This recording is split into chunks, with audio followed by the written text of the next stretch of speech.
Hello students. इस lecture में हम लोग बात करते हैं कि जो भी हमारे देश के अंदर पर्यावरणीय संगठन हैं, यानी इन्वायरमेंटल ऑर्गेनाइजेशंस, अलग अलग क्षेत्रों में काम कर रही हैं और उनके काम करने का तरीका क्या है, उनका उद्देश्य क्या है, हम लोग इस लेक्चर में आज समझने का प्रयास करते हैं। जैसा कि हम लोगों ने पिछले लेक्चर में इस बात पे चर्चा किया था कि जब हम भारत में पर्यावरण संबंधी कानून संगठन की बात कर रहे थे तो उसमें एनजीटी की बात की गई थी, यानी नेशनल ग्रीन ट्रिब्यूनल, जिसे एनजीटी कहा जाता है। तो उसमें बताया गया था कि एनजीटी का जो उद्देश्य है वो उसमें जो है कि वो इस प्रकार से पर्यावरण संबंधित मामलों की जांच करता है, उसकी निगरानी करता है, उसके संबंध में न्याय देता है और यानी इस प्रकार की घटनाओं, यानी जिस जो प्रदूषण संबंधित मुद्दे हैं, पर्यावरण से संबंधित मुद्दे हैं या कोई ऐसी चीज़ें हैं तो उसके संबंध में ये अपना कार्य करता है एक कोर्ट की तरह, एक न्यायिक। चूँकि ये नेशनल एक ट्रिब्यूनल है इसलिए एक न्यायिक व्यवस्था बनाई गई है।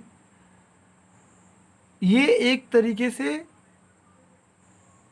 जो भारत का सुप्रीम कोर्ट है उसके अंदर जो सुप्रीम कोर्ट है या फिर जो हाई कोर्ट्स बनाए गए हैं, इनके अंदर या हाई कोर्ट में जो भी पर्यावरण संबंधित, चूँकि कानून में या इतने खुद बहुत सारे केसेस वर्तमान में पेंडिंग में हैं कि उनको ही संभालना बहुत सारे, चाहे सिविल में हो चाहे वो क्राइम में हो, तो उसको बहुत सारे भार के नीचे कोर्ट दबा हुआ है। तो पर्यावरण संबंधित जो मुद्दे हैं उनको सुप्रीम कोर्ट से या हाई कोर्ट से अलग करके उनका जल्दी निपटान और निदान किया जाए, उसके संबंध में तत्काल या जितना जल्दी हो सके निर्णय दिया जाए, कार्रवाई कराई जाए और निगरानी कराई जाए। तो इसके लिए जो है ये नेशनल ग्रीन ट्रिब्यूनल की स्थापना की गई थी 2010 में। अब हम लोग एक रिपोर्ट के माध्यम से देखते हैं कि किस प्रकार से है। तो अभी हम लोग चर्चा भी किए थे और सबको ये सब ज्ञात भी है कि कुछ दिन पहले जो है एलजी पॉलीमर्स जो है अभी विशाखापत्तनम में एक दुर्घटना हुई थी जिसमें गैस लीक हो गया था और 12 लोगों की जो है जान चली गई थी। काफ़ी विषैली गैस थी। तो उसमें उस मामले को लेकर के वो मामला एनजीटी में गया। एनजीटी ने डिसीजन दिया कि जो भी एलजी पॉलीमर्स है उसको 50 करोड़ रुपए जो है जमा कराया जाए एनजीटी में और जो भी नुकसान हुआ है उसकी क्षतिपूर्ति कराई जाए। तो उसके संबंध में जो एनजीटी था, जैसा कि आप इसमें देख सकते हैं कि इसमें लिखा हुआ है कि एनजीटी के आदेश में दखल नहीं देगा सुप्रीम कोर्ट, यानी सुप्रीम कोर्ट जो है वो एनजीटी के मामले में दखल देने से साफ साफ मना कर दिया है। और वो ये उस इसमें जो मामला चल रहा था वो ये चल रहा था कि जो एनजीटी था उसने एलजी पॉलीमर्स को गैस लीक होने के कारण जो नुकसान हुआ है उसके लिए 50 करोड़ रुपए जमा कराने का निर्देश दिया और जो भी उसमें हादसा हुआ था उसकी भरपाई और तमाम नुकसान हुए थे उसके लिए। तो इसके बाद एलजी पॉलीमर्स ने उस एनजीटी के आदेश को सुप्रीम कोर्ट में चुनौती दिया और तत्काल जो है वो जो है उसमें उस मामले में दखल देने के लिए कहा, उससे आग्रह किया। और जो भी हाई कोर्ट हैं या जो भी हादसे में हाई कोर्ट या राष्ट्रीय मानवाधिकार NHRC और केंद्र सरकार की तरफ से कई सारे संगठन बनाए गए थे। तो ये सब एनजीटी के साथी थे और उस दुर्घटना के बारे में जांच कर रहे थे कि कितनी बड़ी कितनी क्षति हुई है और कैसे उसको कवर किया जा सकता है। तो इस मामले में सुप्रीम कोर्ट ने कहा कि जो भी डिसीजन अभी फ़िलहाल ये एनजीटी का मुद्दा है, एनजीटी उसी लिए बनाया गया है, तो वो एनजीटी ही समझेगा। अभी हम इसमें कोई दखल अंदाजी नहीं देंगे। इसका मतलब कि इस मामले में एनजीटी एक महत्वपूर्ण ट्रिब्यूनल है। तो हम लोग इस घटना से ये देख सकते हैं कि एनजीटी का क्या रोल होता है। ये जो खबर मैं आपके सामने दिखा रहा हूँ, इसमें लिखा हुआ है कि कूड़ा मुक्त शहरों की लिखा हुआ है कि कूड़ा मुक्त शहरों की शीर्ष सूची से उत्तरी राज्य जो है वो गायब हो गए हैं। और उसमें ये भी कहा गया है कि स्टार रेटिंग की सूची में यूपी और बिहार फिसड्डी हैं। 5 स्टार रेटिंग, 3 स्टार रेटिंग और 1 स्टार रेटिंग इसमें लिखा हुआ है कि हरियाणा का जो करनाल वो 3 स्टार रेटिंग और रोहतक 1 स्टार सूची में शामिल पहली बार हुआ है। एनडीएमसी को 3 दिल्ली में जो है 3 स्टार और दिल्ली कैंट को 1 स्टार सूची में मिली जगह। अब जैसा कि हम इसलिए कह रहे हैं कि हमने इसी सीरीज़ में पर्यावरण में ही हमने कुछ दिन पहले एक हमारा L4 का सीरीज़ था जिसमें ये कहा गया था कि जो भी नगर के अपशिष्ट हैं उनका सही तरीके से उपचार नहीं हो पा रहा है, उनका निपटारा नहीं हो पाता है। बहुत सारे शहरों में जो नगर निगम होता है, जो नगर परिषद होता है, वो इस प्रकार की व्यवस्था नहीं करता। वो नगर से निकलने वाले कचरे को यहाँ वहाँ जहाँ तहाँ या जो भी करके फेंक देता है। तो उसी चीज़ का ये एक जो अभी कुछ दिन पहले स्वच्छ भारत मिशन के तहत जो है कई सारे शहरों को कई सारे शहरों के अंदर ये प्रतियोगिता की गई थी कि स्वच्छ भारत मिशन के तहत कि कौन सा शहर जो है सबसे स्वस्थ है। तो उसमें इंदौर सबसे सफाई के मामले में पहले स्थान पे कई 3-4 सालों से रहा था। तो उसी को समग्रता का लाने के लिए जो स्वच्छता मिशन था उसको काफ़ी हद तक बहुत सफलता मिली और लोगों के अंदर जागरूकता आया। लेकिन फिर भी ये आप देख सकते हैं कि जो शहरों के अंदर कूड़ा होता है या इस प्रकार की चीज़ें उनका सही तरीके से प्रबंधन और निस्तारण न होने के कारण ये एक रेटिंग जारी की गई जिसमें ये साफ साफ लिखा हुआ है कि इस कूड़े को सही तरीके से निपटाने और उसका प्रबंधन करने में जो 5 स्टार रेटिंग थी उसकी सूची से उत्तर भारत जो है वो बिल्कुल उसका कोई शहर स्थान नहीं बना पाया। और 3 स्टार रेटिंग की सूची में भी जो उत्तर प्रदेश थे, उत्तराखंड और बिहार जैसे राज्यों के शहरों को जगह नहीं मिल पाई। वहीं कूड़ा मुक्त स्टार रेटिंग सूची में मध्य प्रदेश और महाराष्ट्र के शहरी निकायों का दबदबा कायम है। यानी महाराष्ट्र और मध्य प्रदेश में इसके विषय में बहुत अच्छा काम हुआ है। यहाँ की जो नगर पालिकाएँ हैं, नगर निगम है, वो काफ़ी सक्रिय हैं, वो सही तरीके से काम कर रही हैं। तो ये इसका एक आंकड़ा इसलिए भी जारी किया गया है कि जिन शहरों में सफाई है, कूड़े का सही से निस्तारण किया जा रहा है, स्वच्छता को बेहतर तरीके से लागू किया जा रहा है, लोग स्वच्छता के प्रति बहुत ध्यान दे रहे हैं, उन शहरों में जो कोरोना है उससे लड़ने में और सफलता मिल रही है। ये अलग विषय है कि इन दोनों राज्यों में संख्या काफ़ी ज़्यादा मात्रा में पाई गई है या बढ़ रही है। अगर और गंदगी होती उत्तर प्रदेश या बिहार जैसी स्थिति वहाँ इस कूड़ा को लेकर के होती तो वहाँ शायद ये संख्या बहुत अधिक मिलती। तो इसी तरीके से 5 स्टार रेटिंग जारी किया गया। 1 स्टार रेटिंग, 1 स्टार में ऐसे शहरों को चयन किया जाता है जो कि ODF यानी खुले शौच से मुक्त हैं। उन शहरों को 1 स्टार यहाँ पे लिखा भी हुआ है कि 1 स्टार रेटिंग सूची में 70 शहरों ने जगह बनाई है। तो इस तरीके से हम ये देख सकते हैं कि ये हमारे देश में उन शहरों का बहुत जो कि ऐसे बहुत से शहर हैं जहाँ पे अभी भी खुले में शौच की प्रथा है और लोग बाहर शौच के लिए जाते हैं। तो स्वच्छता के लिए क्या स्थिति है ये पूरा रिपोर्ट जाहिर करती है। और इसलिए हम जो आपसे कहे थे कि जो हमारा जो भी नगर का अपशिष्ट होता है उसका निस्तारण सही तरीके से होना चाहिए। इससे बीमारियां और तमाम प्रकार की समस्याएं उत्पन्न होती हैं। तो ये हमारा रिपोर्ट उसी चीज़ से बिल्कुल जुड़ा हुआ है। अब हम लोग बात करते हैं कि आज हम लोग किस टॉपिक पे डिस्कस करने जा रहे हैं। आज मुख्यतः हम लोग ये बात करेंगे कि जो हमारा भारत में जो पर्यावरणीय संगठन है उनमें बॉम्बे नेचुरल हिस्ट्री सोसाइटी, जिसे BNHS कहते हैं, भारतीय वनस्पति सर्वेक्षण BSI कहते हैं, BSI के क्या उद्देश्य हैं हम लोग इसमें भी आज जानेंगे। भारतीय प्राणी सर्वेक्षण यानी जिसे हम लोग JSI कहते हैं, जूलॉजिकल सर्वे ऑफ इंडिया।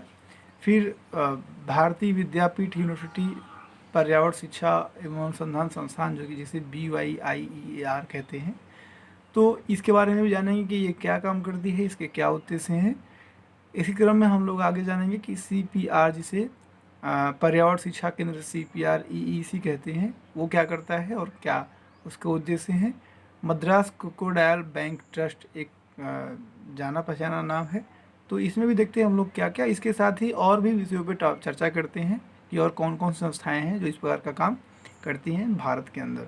तो हम लोग पहले बात करते हैं कि जो हमारा संगठन है, भारत में जो पर्यावरणीय संगठन है उसमें उसके लिए भारत पर्यावरण संरक्षण और वन्यजीव संरक्षण के लिए भारत में विभिन्न पर्यावरणविदों ने निजी तौर पे भी जो है सरकार की सहायता से पर्यावरण संस्थाओं की स्थापना की है, जिसके अंतर्गत विशिष्ट जीव जंतुओं और वनस्पतियों के संरक्षण हेतु संसाधनों की आपूर्ति सुनिश्चित की जाती है। अब इन संस्थाओं द्वारा जो है वो जीवों का सर्वेक्षण कराए जाते हैं, उनकी संख्या का आकलन किया जाता है और उनके लिए केंद्र सरकार और राज्य सरकार द्वारा संरक्षण के लिए आवश्यक कदम उठाए जाते हैं या उठाने के लिए कौन कौन सी चीज़ें आवश्यक हैं, ऐसी रिपोर्ट तैयार की जाती है। ये जो संस्थाएं होती हैं, चाहे व्यक्तिगत तौर पे हो या सार्वजनिक तौर पे हो, ये संस्थाएं जीव जंतुओं के सर्वेक्षण के माध्यम से सरकार को इनकी स्थिति से अवगत भी कराती है और भारत की पर्यावरण से संबंधित जो संस्थाएं हैं, जो पर्यावरण संरक्षण और जैव विविधता के लिए अनुसंधान का कार्य भी करती हैं। ये इस प्रकार की संस्थाएं हैं। इन्हीं संस्थाओं में ये हमारा बॉम्बे नेचुरल हिस्ट्री सोसाइटी, भारतीय वनस्पति सर्वेक्षण BSI, भारतीय प्राणी सर्वेक्षण और इस प्रकार की जो संस्थाएं हैं ये निजी तौर पे भी हैं, सार्वजनिक तौर पे भी हैं।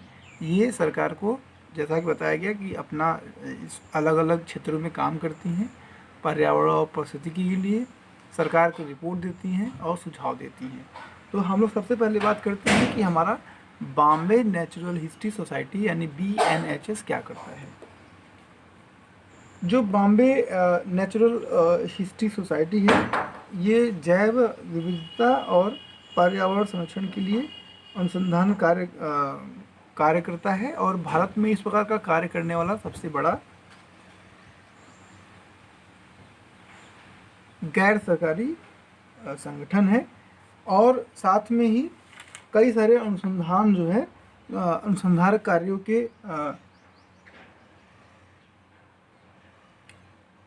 कार्यों में प्रयासरत है और इसके लिए जो है अनुदान से ये जो सब्सिडीज मिलती है उससे ये सहायता प्राप्त करता है। इसकी स्थापना जो है वो 15 सितंबर 1883 को की गई थी, जो प्राकृतिक विद थे वो लगभग इनकी संख्या 8 थी, उन्होंने मिलकर के इसकी स्थापना की थी।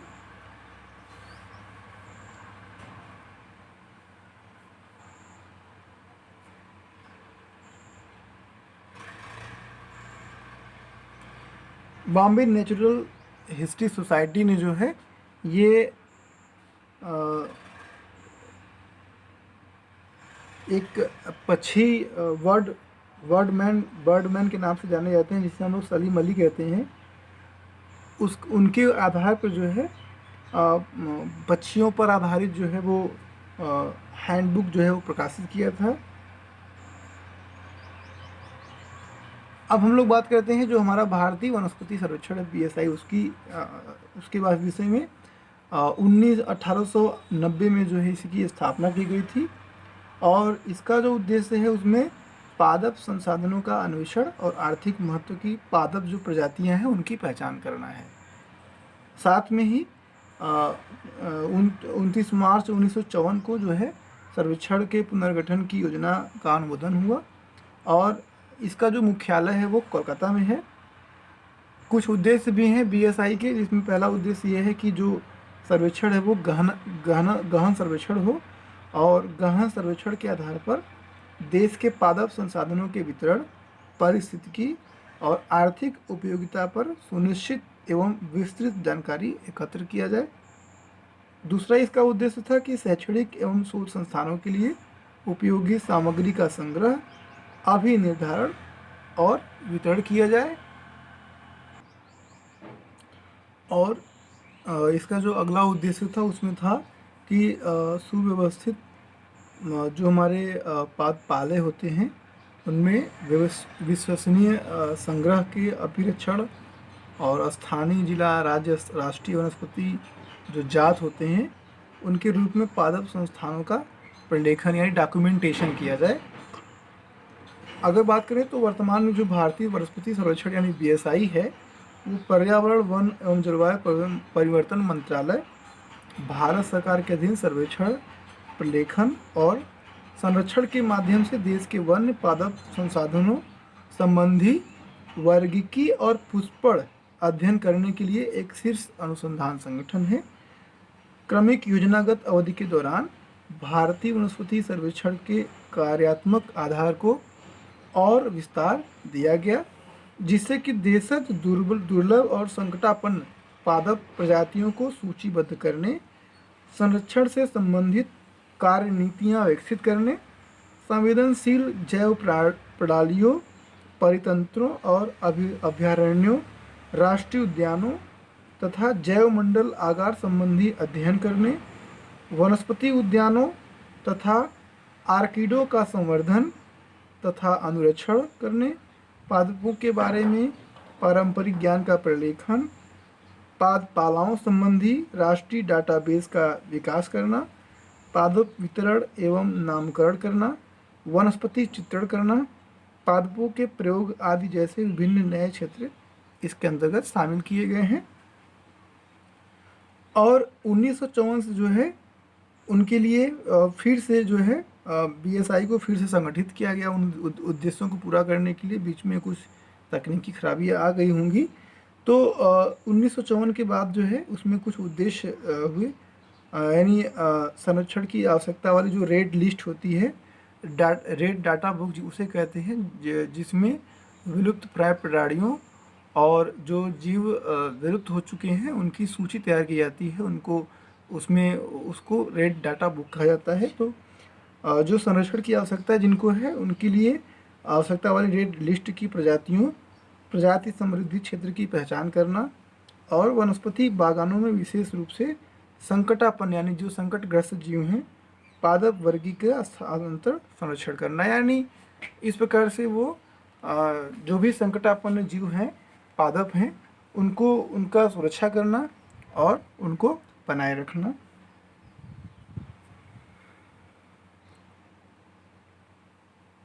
इसके 4 सर्किल होते हैं, यानी पूर्वी सर्किल इसका शिलांग में है, पश्चिमी सर्किल पुणे में है, उत्तरी जो सर्किल है वो देहरादून में है और दक्षिणी सर्किल जो है वो कोयम्बटूर में है। भारतीय वनस्पति सर्वेक्षण BSI का इसके उद्देश्यों में जो अभी हाल में शामिल किया गया है BSI का, तो BSI जो है इसमें पहला है कि जो चुनिंदा पादप हैं, चुनिंदा पादप समूहों का प्रबंधनात्मक अध्ययन किया जाए। दूसरा इसका उद्देश्य है कि निर्याती खाद्य जो पदार्थ होते हैं, निर्याती जो खाद्य पदार्थ और आर्थिक दृष्टि से जो उपयोगी हैं, इन पादप प्रजातियों के पौष्टिक मूल्यों का गुणात्मक विश्लेषण किया जाए। अध्ययन हेतु सौंपे गए क्षेत्रों का पर्यावरणीय प्रभाव मूल्यांकन, जिसे EIA कहते हैं, उसका निर्धारण किया जाए। हम लोग आगे चर्चा करेंगे कि EIA क्या होता है।